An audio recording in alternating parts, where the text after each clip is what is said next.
नमस्कार दोस्तों, knowledge IQ TV में फिर से आपका स्वागत है। We need to insist bipartite settlement with pensioner forum on pension issue. Why and what for?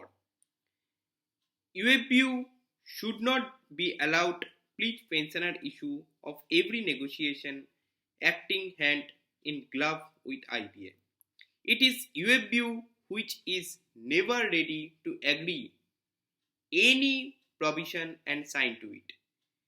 If it is UFU not open its mouth on negotiation for updation, it is UFU schedule pension updation on other issues. It is UFU postpone the issues and next BPS. UFU agreed 5 BPS in the 5 BPS. If UFU that allowed differential DA pre 2002 retirees.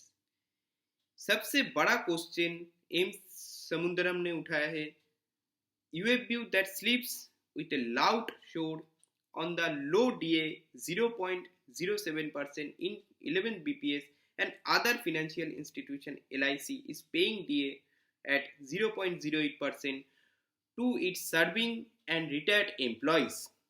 It is UFU that never opened its mouth on uniform of Gratuity Amendment Act bank industry as dated to central government pension updation. We have major role to pay for updation pension and against false promises. M. Sundaram. Thank you.